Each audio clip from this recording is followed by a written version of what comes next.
Friends, അസ്സലാമു അലൈക്കും. മിന ഫാത്തിമ മിന്നൂസ് ഫാമിലിയിലേക്ക് എല്ലാവർക്കും സ്വാഗതം. ഞാൻ ഇന്നിവിടെ എന്തായിട്ടാ വന്നേക്കുന്നതെന്ന് ചോദിച്ചാൽ ബീഫ് കൊണ്ടുള്ള ഒരു ഫ്രൈഡ് റൈസും കൊണ്ടാണ്.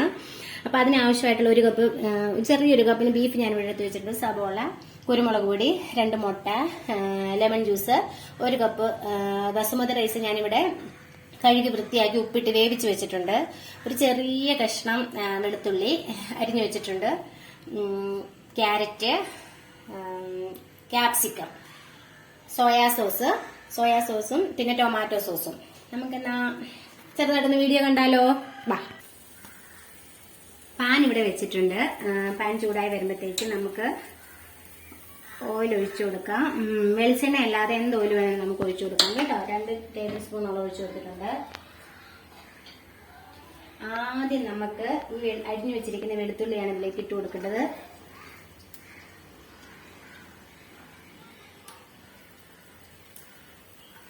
ഒന്ന് ചെറുതായിട്ടൊന്ന് ക്രിസ്പി ആവട്ടെ. എന്ന് വെച്ചാൽ ചെറുതായിട്ടൊന്ന് മരിഞ്ഞു വരുന്ന പോലെ ആകുമ്പോഴത്തേക്ക് നമുക്ക് ബാക്കിയുള്ള ഐറ്റംസും കൂടി ഇട്ട് കൊടുക്കാം.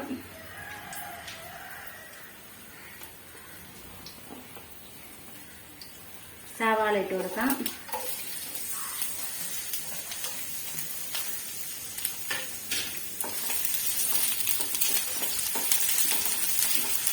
പിന്നെ പ്രത്യേകം ശ്രദ്ധിക്കേണ്ടത് എന്താന്ന് വെച്ചാൽ നമുക്ക് വെജിറ്റബിൾസ് ഇരുന്നൊന്നും അധികമായിട്ട് കുക്കാക്കരുത്. കുക്കാക്കാതെ ഒന്ന് ജസ്റ്റ് ഒന്ന് ഫ്രൈ ആക്കി എടുക്കേ വേണ്ടൂ. സബോള ഒന്ന് വാങ്ങിക്കോട്ടെ കേട്ടോ. നമുക്ക് ക്യാരറ്റ് ഇട്ട് കൊടുക്കാം കേട്ടോ.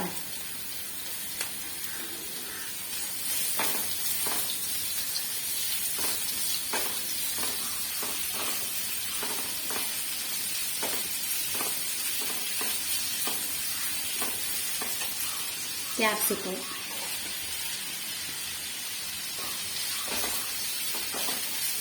ഒരുപാട് കുക്കാക്കണ്ട, ജസ്റ്റ് ഒന്ന് വഴണ്ട് വന്നാൽ മതി.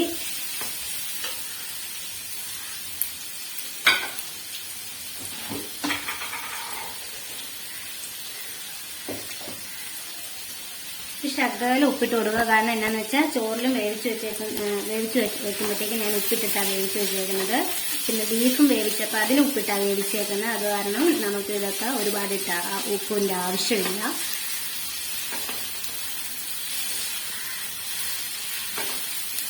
ചെറുതായിട്ട് ഈ പച്ചമണം ഒന്ന് പോകുമ്പോഴത്തേക്ക് നമുക്ക് മുട്ട ഇട്ട് കൊടുക്കാം.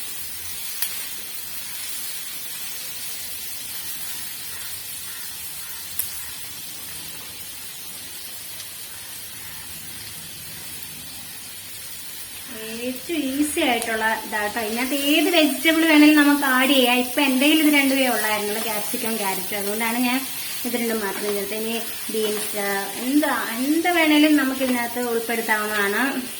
കൂടുതൽ ചോറ് റൈസ് കുറവായിട്ട് നമുക്ക് വെജിറ്റബിൾ കുറെ ആഡ് ചെയ്യുന്നതാണ് ഏറ്റവും കൂടുതൽ നല്ലത്. മക്കൾക്കൊക്കെ ആണെങ്കിലും നന്നായിട്ട് ഇഷ്ടപ്പെടും. ഇനി നമുക്ക് ഇതെല്ലാം സൈഡിലേക്കൊന്ന് മാറ്റി വെച്ചിട്ട്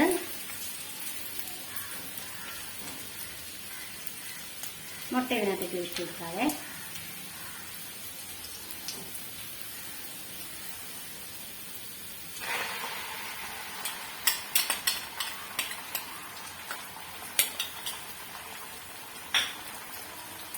മുട്ട എന്നിട്ട് ഇങ്ങനെ ചിക്കി എടുക്കണം. നമുക്കിങ്ങനെ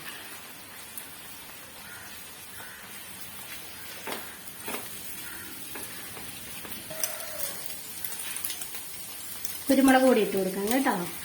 2 ടേബിൾ സ്പൂണേ ഞാൻ കുരുമുളക് പൊടി ഇട്ട് കൊടുക്കുന്നുള്ളൂ. കാരണം മക്കൾ കഴിക്കുന്നതോട് എരിവ് അതുങ്ങൾക്ക് ഒട്ടും പറ്റത്തില്ല. അതുകൊണ്ട് ഞാൻ 2 ടേബിൾ സ്പൂൺ ഇടുന്നുള്ളൂ. ഇനി നമുക്ക് ടൊമാറ്റോ സോസും സോയാ സോസും ഒഴിച്ചു കൊടുക്കാം.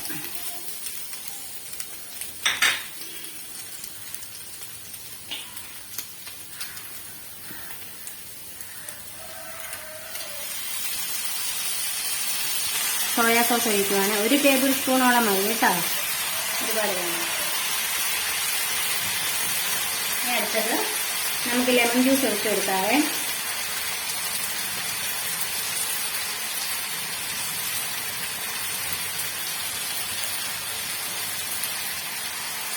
ലെമൺ ജ്യൂസ്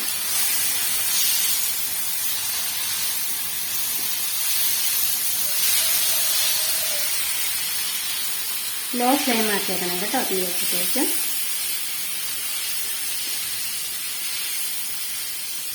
ഇനിയാണ് നമുക്ക് വേവിച്ച് വെച്ചേക്കുന്നത് ബീഫ് നമുക്ക് അതിലേക്ക് ആഡ് ചെയ്ത് കൊടുക്കാം.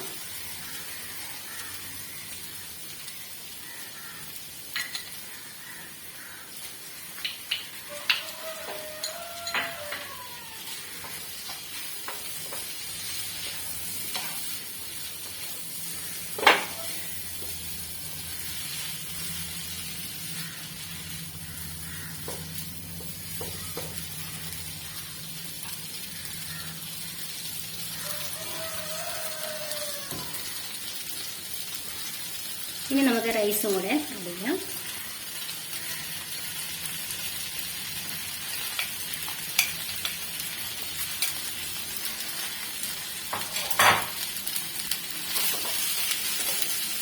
റൈസും ഇട്ട് കഴിഞ്ഞിട്ട് നന്നായിട്ട് ഇളക്കി യോജിപ്പിച്ചെടുക്കുക.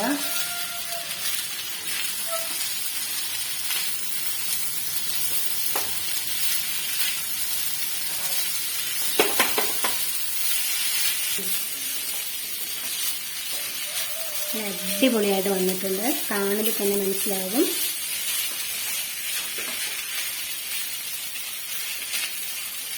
നമുക്ക് ബസുമതി റൈസ് കയ്യിലില്ലെങ്കിൽ വിഷമിക്കണ്ട കേട്ടോ. നമുക്ക് റേഷൻ കടയിൽ നിന്ന് കിട്ടുന്ന റേഷനരി ഇല്ലേ, ആദ്യം വെച്ചിട്ട് നമുക്ക് കുറച്ച് വെജിറ്റബിൾസും കുറച്ച് ചിക്കനോ മീറ്റോ എന്തെങ്കിലും ഉണ്ടെങ്കിൽ നമുക്ക് അതും കൊണ്ട് ചെയ്തെടുക്കാവുന്നതേ ഉള്ളൂ. എല്ലാവരും ഒന്ന് ട്രൈ ചെയ്ത് നോക്കണം കേട്ടോ.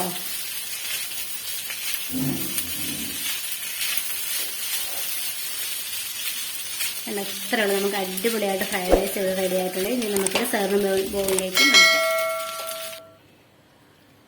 നന്നായിട്ട് അടിപൊളിയായി വന്നിട്ടുണ്ട്, നല്ല സ്മെല്ലൊക്കെ വരുന്നുണ്ട്.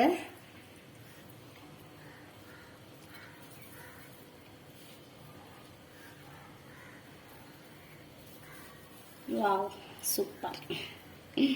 എല്ലാവരും ട്രൈ ചെയ്ത് നോക്കണം കേട്ടോ. അടിപൊളിയായിട്ടുണ്ട് നമ്മുടെ ഫ്രൈഡ് റൈസ്, ബീഫിന്റെ ഫ്രൈഡ് റൈസ്. നമ്മുടെ എല്ലാവരും ഒന്ന് ട്രൈ ചെയ്ത് നോക്കണം.